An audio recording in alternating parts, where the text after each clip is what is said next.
नमस्कार, आप देख रहे हैं नीति पोस्ट और आपके साथ मैं हूं विपिन तिवारी। आज विजय दिवस है।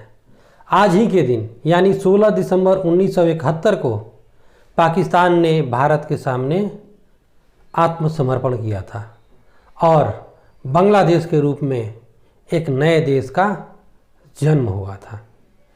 आइए जानते हैं कैसे शुरू हुआ था 1971 का भारत पाकिस्तान युद्ध। कैसे पाकिस्तान की सेना ने आज के बांग्लादेश और तब के पूर्वी पाकिस्तान में महिलाओं के खिलाफ अत्याचार की सारी सीमाएं पार कर दी थी। क्या कहा था तब के भारतीय सेना के अध्यक्ष जनरल मानेकशॉ ने तत्कालीन प्रधानमंत्री इंदिरा गांधी को। कैसे भारत ने 13 दिन में ही पाकिस्तानी सेना को घुटनों पे ला दिया था और 16 दिसंबर 1971 के दिन पाकिस्तानी सेना के जनरल नियाजी की भारतीय सेना के जनरल अरोड़ा के सामने आत्मसमर्पण की पूरी कहानी देखिए। पूरा वीडियो। इसकी नींव तो उसी वक्त पड़ गई थी जब 1947 में भारत का विभाजन हुआ और पाकिस्तान के रूप में एक नए देश का जन्म हुआ। भारत के पश्चिमी हिस्से में जो मुस्लिम बहुल क्षेत्र थे वह पश्चिमी पाकिस्तान हुए तथा पूर्वी क्षेत्र में बंगाल में जो मुस्लिम बहुल क्षेत्र थे वह पूर्वी पाकिस्तान हुए। पाकिस्तान के शासक पूर्वी पाकिस्तान को यानी जो आज का बांग्लादेश है उसको कभी भी बराबर की दृष्टि से नहीं देखते थे। चाहे बंगाली लोग हों या बंगाली संस्कृति हो, उसको हमेशा ही हे दृष्टि से देखा गया। यहाँ तक कि बंगाली भाषा को भी पाकिस्तान बनने के बाद पाकिस्तान में राज्य भाषा की मान्यता नहीं दी गई। पाकिस्तान की सत्ता पर पश्चिमी पाकिस्तान और मुख्य रूप से जो पंजाब प्रोविंस है वहाँ के मुसलमानों का और जो कुलीन वर्ग है उसका कब्जा था।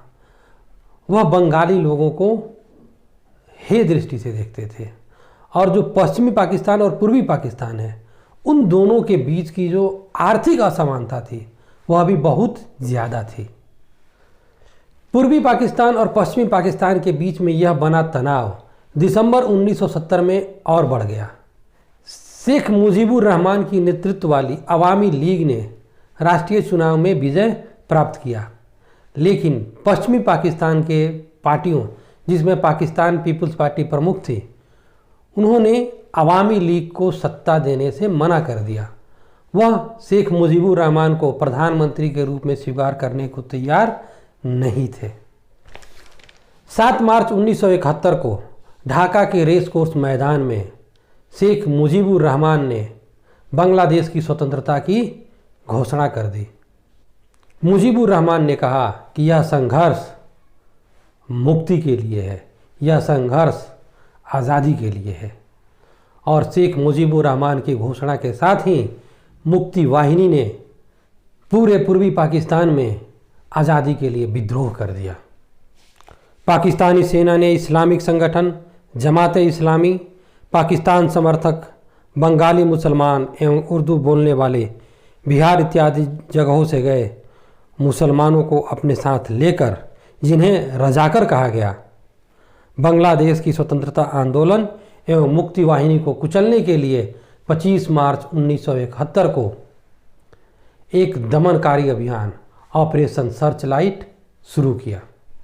पाकिस्तान की सेना ने अत्याचार की सारी सीमाएं लांघ दी।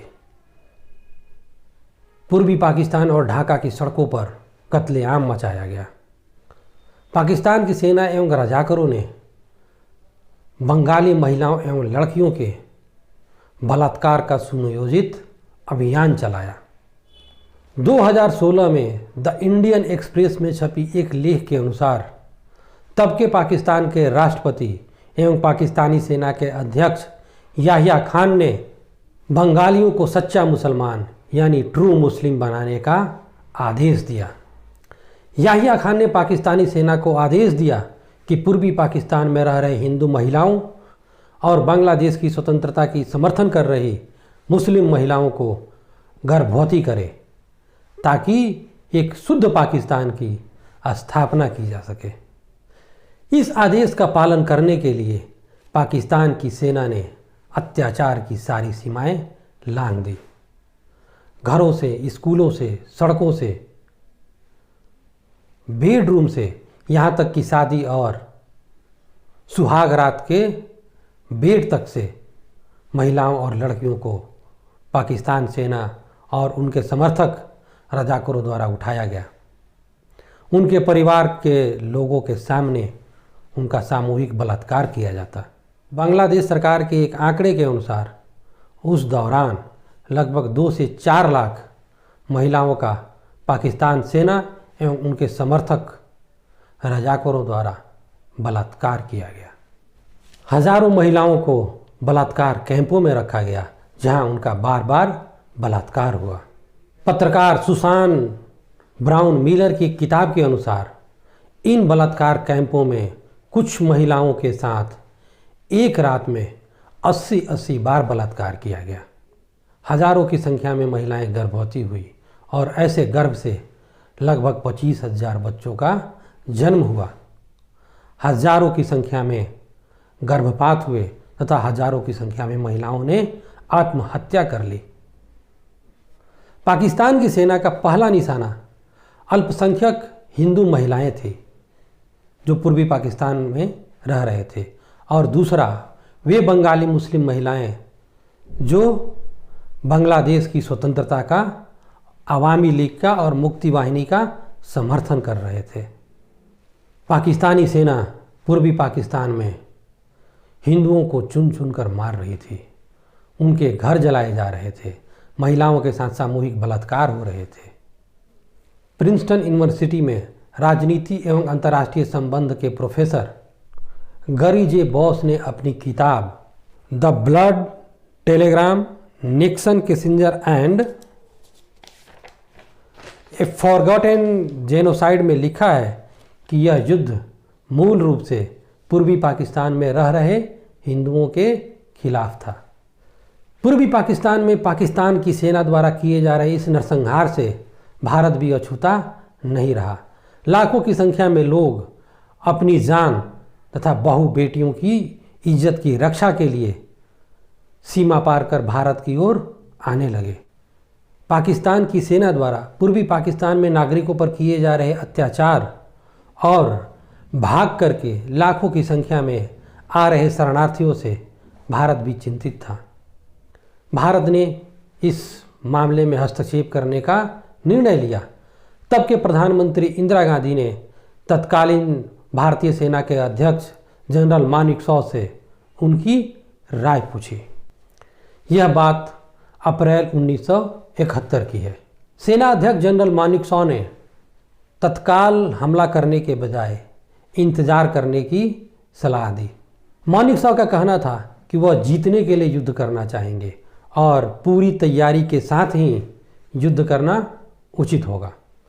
भारतीय सेना के पूर्वी कमान के पास सिर्फ एक पर्वतीय डिवीजन था जिसके पास पुल बनाने की क्षमता नहीं थी।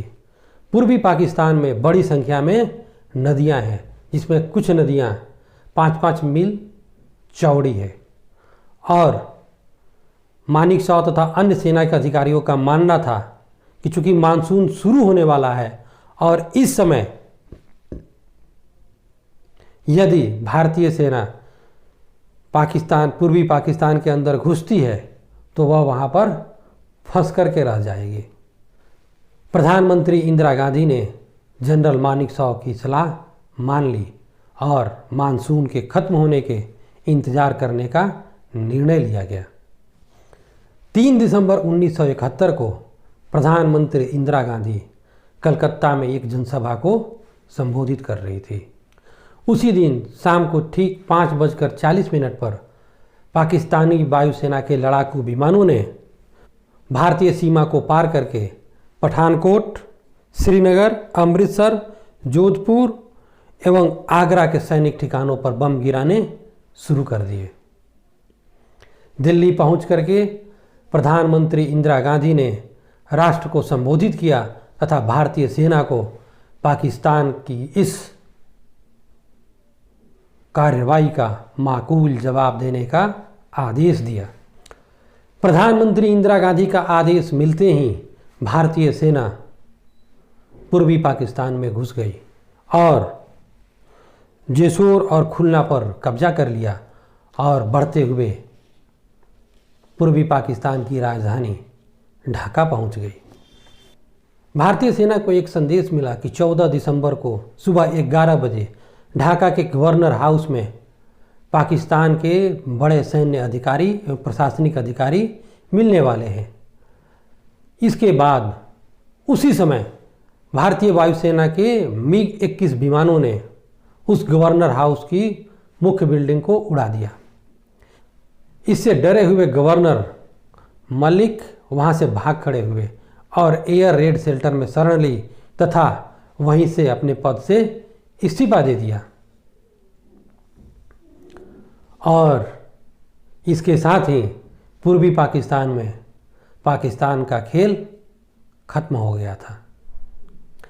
ढाका के बाहर मीरपुर ब्रिज पर अपने जोंगा के बोट पर बैठे हुए मेजर जनरल गंधर्व नागरा ने पूर्वी पाकिस्तान में पाकिस्तानी सेना के प्रमुख जनरल नियाजी को एक नोट लिखा।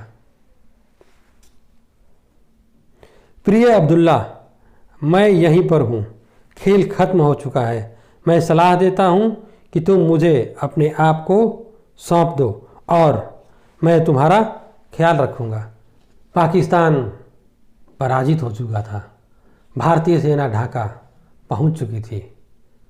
अब बाकी था तो सिर्फ जनरल नियाजी का भारतीय सेना के पूर्वी कमान के लेफ्टिनेंट जनरल अरोड़ा के सामने सरेंडर। इसके बारे में बीबीसी को दिए एक साक्षात्कार में तब के पूर्वी कमान के स्टाफ ऑफिसर रहे मेजर जनरल JFR जैकब ने कहा था, मैं इसको अक्षरशः पढ़ रहा हूँ। 16 दिसंबर को मेरे पास मानेकशॉ का फ़ोन आया कि जैकब ढाका जाकर आत्मसमर्पण करवाइए। मैं जब ढाका पहुंचा तो पाकिस्तानी सेना ने मुझे लेने के लिए एक ब्रिगेडियर को कार लेकर भेजा हुआ था। मुक्ति वाहिनी और पाकिस्तानी सेना के बीच लड़ाई जारी थी और गोलियां चलने की आवाज़ सुनी जा सकती थी। हम जैसे ही उस कार में आगे बढ़े, मुक्ति सैनिकों ने उस पर गोलियां चलाई। मैं उन्हें दोष नहीं दूंगा क्योंकि वह पाकिस्तान सेना की कार थी। मैं हाथ ऊपर उठाकर कार से नीचे कूद पड़ा। वह पाकिस्तानी ब्रिगेडियर को मारना चाहते थे। हम किसी तरह पाकिस्तानी सेना के मुख्यालय पहुंचे। जब मैंने नियाजी को आत्मसमर्पण का दस्तावेज पढ़कर सुनाया तो वह बोले, किसने कहा कि हम आत्मसमर्पण करने जा रहे हैं? आप यहाँ सिर्फ युद्ध विराम कराने आए हैं। यह बहस चलती रही। मैंने उन्हें एक कोने में बुलाया और कहा, हमने आपको बहुत अच्छा प्रस्ताव दिया है। इस पर हम वायरलेस से पिछले 3 दिनों से बात करते रहे हैं। हम इससे बेहतर पेशकश नहीं कर सकते। हम यह सुनिश्चित करेंगे कि अल्पसंख्यकों और आपके परिवार के साथ अच्छा सलूक किया जाए और आपके साथ भी एक सैनिक जैसा ही बर्ताव किया जाए। इस पर भी नियाजी नहीं माने। मैंने उनसे कहा, अगर आप आत्मसमर्पण करते हैं तो आपकी और आपके परिवार की सुरक्षा की जिम्मेदारी हमारी होगी, लेकिन अगर आप ऐसा नहीं करते तो जाहिर है हम कोई जिम्मेदारी नहीं ले सकते। जनरल नियाजी ने कोई जवाब नहीं दिया। मैंने उनसे कहा, मैं आपको जवाब देने के लिए 30 मिनट देता हूँ। अगर आप इसको नहीं मानते तो मैं लड़ाई फिर से शुरू करने और ढाका पर बमबारी करने का आदेश दे दूंगा। यह कहकर मैं बाहर चला आया। मन ही मन मैंने सोचा, यह मैंने क्या कर दिया है। मेरे पास कुछ भी हाथ में नहीं है। उनके पास ढाका में 26,400 सैनिक है और हमारे पास सिर्फ 3,000 सैनिक हैं, और वह भी ढाका से 30 किलोमीटर बाहर। अगर वह नहीं कर देते तो मैं क्या करूँगा। मैं 30 मिनट बाद अंदर गया। आत्मसमर्पण दस्तावेज मेज पर पड़ा हुआ था। मैंने उनसे पूछा, क्या आप इसे स्वीकार करते हैं? वह चुप रहे। मैंने उनसे 3 बार यही सवाल पूछा। फिर मैंने वह कागज़ मेज से उठाया और कहा कि मैं यह मानकर चल रहा हूँ कि आप इसे स्वीकार करते हैं। यह थे भारतीय सेना के तब के मेजर जनरल JFR जैकब के शब्द। आत्मसमर्पण की बात सुनते ही जनरल नियाज़ी रोने लगे थे। जैकब ने जनरल नियाज़ी को कहा कि आत्मसमर्पण ढाका के रेस कोर्स मैदान में होगा। जनरल नियाज़ी ने इसका सख्त विरोध किया, लेकिन उनके पास कोई चारा नहीं था। अब प्रश्न यह था कि आखिर जनरल नियाज़ी जो आत्मसमर्पण समारोह होगा उसमें सरेंडर क्या करेंगे? इस बारे में मेजर जनरल गंधर्व नागरा कहते हैं, जैकब मुझसे कहने लगे कि इसको मनाओ कि यह कुछ तो सरेंडर करे। तो फिर मैंने नियाज़ी को एक साइड में ले जाकर कहा, अब्दुल्ला तुम एक तलवार सरेंडर करो। तो वह कहने लगे, पाकिस्तानी सेना में तलवार रखने का रिवाज नहीं है। तो फिर मैंने कहा कि तुम सरेंडर क्या करोगे? तुम्हारे पास तो कुछ भी नहीं है। लगता है तुम्हारी पेटी उतरवानी पड़ेगी या टोपी उतरवानी पड़ेगी, जो ठीक नहीं लगेगा। फिर मैंने सलाह दी, तुम एक पिस्टल लगाओ और पिस्टल उतार करके सरेंडर कर देना।